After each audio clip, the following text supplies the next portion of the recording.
Have you ever looked at today's mortgage rates and thought there has to be a better way? Well, for some buyers, there actually is. I'm talking about assumable mortgages. It's one of the least talked about financing options in real estate.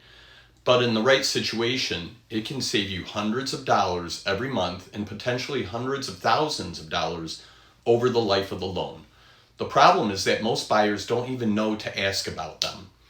I'm Gino Tazzi with Real Estate One, and today I'm going to explain what an assumable mortgage is, who qualifies, the pros, the cons, and whether it's something you should consider if you're buying a home here in Southeast Michigan. Let's jump in. First off, what exactly is an assumable mortgage? It's pretty simple. Instead of getting a brand new mortgage from today's lender at today's interest rates, you take over the seller's existing mortgage.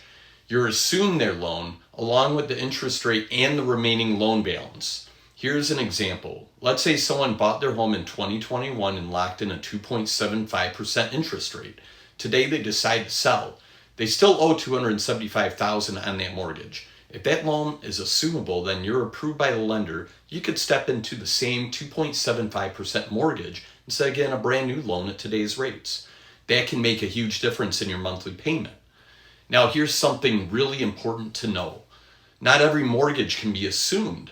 In fact, most conventional loans cannot.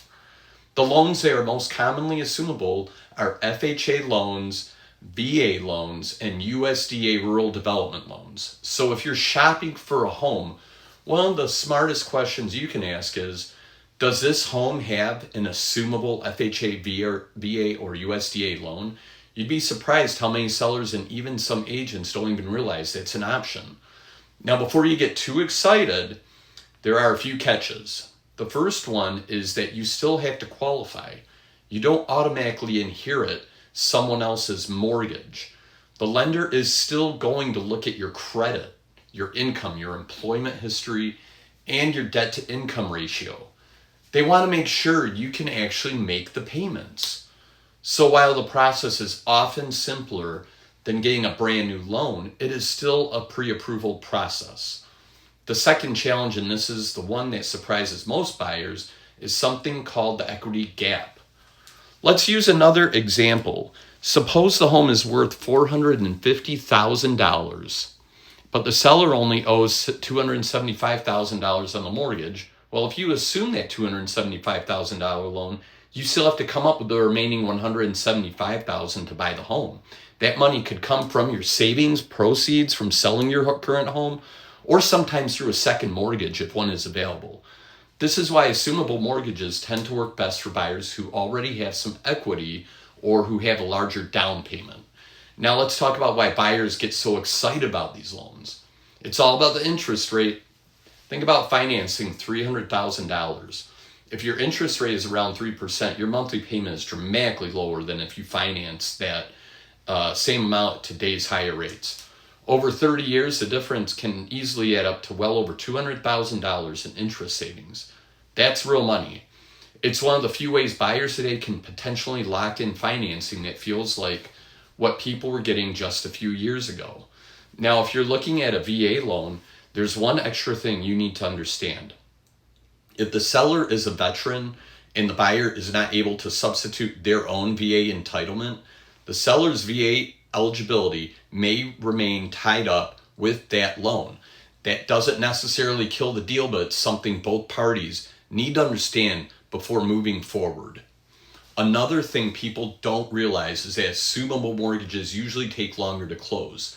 Unlike a typical mortgage that might close in about 30 days, assumptions often take 45 to 90 days because many loan servicers simply don't process these very often. So if you're buying a home on a tight deadline, that's something to keep in mind. And yes, there are still closing costs. You'll likely pay an assumption fee, title work, recording fees, and other normal operating expenses. They're often less than getting a brand new mortgage, but they aren't zero. So who should seriously consider an assumable mortgage? I'd say they're a great fit for buyers who have built up equity in their current home, first-time buyers with a substantial down payment, veterans looking at VA financed homes, or anyone who finds a property with an exceptionally low interest rate that could save them significant money over time. On the other hand, if the seller has very little left on their mortgage or the home has appreciated so much that you need an enormous amount of cash to cover the equity gap, may not make financial sense. The bottom line is this: assumable mortgages aren't right for every buyer, but they are one of the biggest hidden opportunities in today's housing market. If you're shopping for a home in Southeast Michigan, don't just ask about the price, the taxes, or the condition of the home. Ask whether the mortgage is assumable. That one question could save you a tremendous amount of money over the life of your loan. If you're curious whether an assumable mortgage could work for your situation, or you're buying or selling a home anywhere in Macomb, Oakland, or Wayne County, or the surrounding communities, I'd be happy to walk you through your options. I'm Gino Tazzi with Real Estate One. If you found this video helpful, make sure to like it, subscribe for more Michigan real estate tips, and share it with somebody who's thinking about buying a home.